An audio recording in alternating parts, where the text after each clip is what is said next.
नमस्कार। आज मैं आप सभी को जयशंकर प्रसाद जी द्वारा लिखी गई कहानी पुरस्कार सुनाने जा रही हूँ।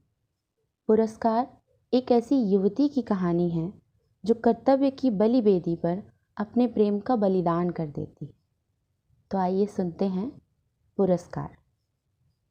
बरसात का मौसम, आकाश में काले काले बादलों की घुमड़, बिजली की गड़गड़ाहट और जोर से हवा चली और कुछ बूंदें बरसी।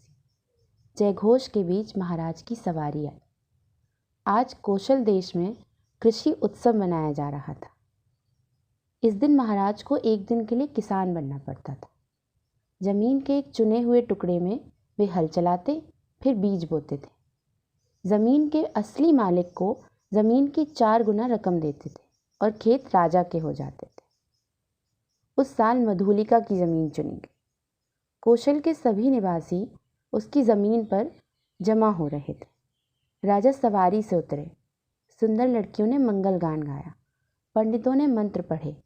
फिर राजा ने जमीन पर हल चलाना शुरू किया। लोगों ने फूल और खील बरसाए। कौशल का यह उत्सव दूर दूर तक मशहूर था। इसमें भाग लेने के लिए दूसरे राज्यों से भी लोग आते थे। उस साल मगध का राजकुमार अरुण आया था। हल चलाने के बाद राजा को बीज बोना था।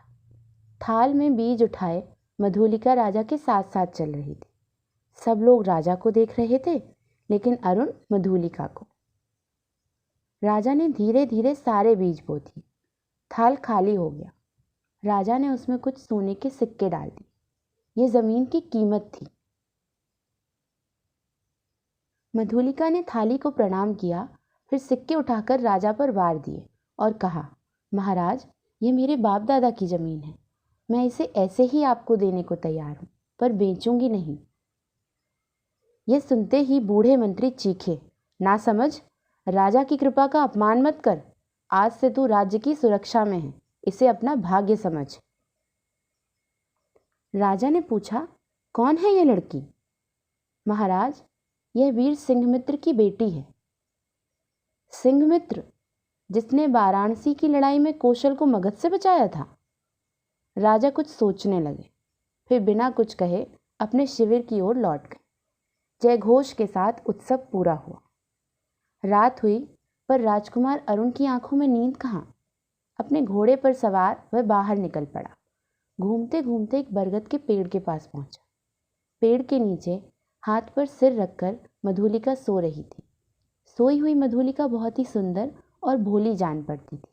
अरुण चुपचाप एकटक उसे देख रहा था। अचानक कोयल बोल उठी। मधुलिका की नींद टूटी। सामने एक अपरिचित को देखकर वह उठ बैठी। अरुण बोला, मैं मगध का राजकुमार हूँ।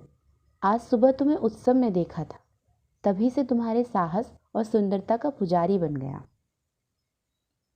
मजाक न करो राजकुमार, मैं आज बहुत दुखी हूँ। मेरा अपमान न करके मुझे मेरे हाल पर छोड़ दो, कहकर मधुलिका वहां से चल दी। चोट खाकर राजकुमार लौट गया। मधुलिका कुछ देर तक उड़ती हुई धूल को देखती रही। आंखों में आंसू आ गए। मन ही मन मधुलिका ने जीवन को एक नए सिरे से शुरू करने का निश्चय किया।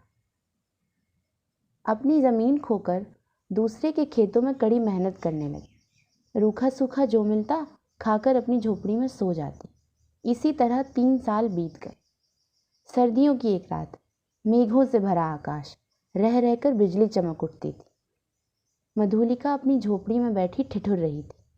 आज बहुत दिनों बाद उसे बीती हुई वह बात याद आई। राजकुमार अरुण की प्यार भरी बात। अब उसे दुख हो रहा था। उसे अरुण की बात मान लेनी चाहिए थी।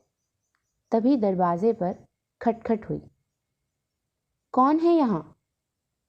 राही को शरण चाहिए, बाहर से आवाज आई। दरवाजा खोलते ही बिजली चमकी। मधुलिका चिल्ला उठी, राजकुमार? अरुण भी उसे देखकर हैरान था। कुछ रुककर बोला, मैं बागी हूँ। मुझे मगध से निकाल दिया गया है। मैं कौशल में रहने आया हूँ। मधुलिका हंसकर बोली, आपका स्वागत है। बारिश बंद हो चुकी थी। कोहरे से धुली हुई चांदनी में अरुण और मधुलिका बरगद के पेड़ के नीचे जा बैठे। मधुलिका आज बहुत खुश थी। अरुण कुछ संभल संभल कर बातें कर रहा था। मैं नया राज्य स्थापित करूंगा और तुम्हें राजरानी बनाऊंगा। तुम मुझसे प्यार तो करती हो ना मधुलिके? अरुण ने उसके हाथों को दबाकर पूछा। मधुलिका आज बहुत खुश थी। राजकुमार अरुण के पास बैठकर वह अपने सभी दुखों को भूल सी गई थी। सपनों की दुनिया में खोई थी मधुलिका। जब अरुण बोला, नए राज्य की स्थापना करने में तुम्हें मेरी मदद करनी होगी। जो कहोगे वही करूंगी, मधुलिका ने कहा और अरुण उसे अपनी योजना बताने लगा। मधुलिका राजा से मिलने उनके महल में गई। महाराज को प्रणाम करके बोली, 3 बरस हुए देव, मेरी ज़मीन खेती के लिए ली गई थी। अच्छा, तो तुम उसकी कीमत मांगने आई हो। बोलो, तुम्हें क्या चाहिए? मुझे किले के दक्षिणी नाले के पास अपने खेत के बराबर की ज़मीन चाहिए। राजा मान गए। किले के दक्षिणी नाले के पास की ज़मीन सैनिक महत्व रखती थी। वहाँ सैनिक किले पर पहरा देते थे। ज़मीन मधुलिका को मिल जाने के बाद सैनिक वहाँ से हटा लिए गए। अरुण अपनी सैनिक टुकड़ी के साथ घने जंगल में छुप गया। वह वहाँ से राजा के किले पर हमला करने वाला था। उसकी यही योजना थी। मधुलिका का दिल उसे धिक्कार रहा था। मेरे पिता ने कौशल को बचाया था। उनकी बेटी होकर मैं दुश्मन की मदद कर रही हूँ। नहीं, कभी नहीं। यह सोचकर वह इधर उधर भागने लगी। सामने से कौशल देश के सेनापति अपनी सैनिक टुकड़ी के साथ आते हुए दिखाई दी। वह उनके पैरों पर गिर पड़ी और बोली, आज रात किले पर चढ़ाई होगी। डाकू दक्षिणी नाले की ओर से आएंगे। जल्दी कुछ कीजिए। सैनिक दक्षिणी नाले की ओर भागे। हमले की तैयारी करता हुआ अरुण पकड़ा गया। इस तरह उसकी योजना बेकार हो गई। उसे बंदी बना लिया गया और राजा ने उसे प्राण दंड दिया। फिर मधुलिका बुलाई गई। वह पागल सी आकर खड़ी हो गई। राजा ने कहा, मधुलिका, मनचाहा पुरस्कार मांग। थोड़ी देर शांत रहने के बाद मधुलिका बोली, मुझे भी प्राण दंड मिले। कहती हुई वह बंदी अरुण के पास जा खड़ी हुई। धन्यवाद।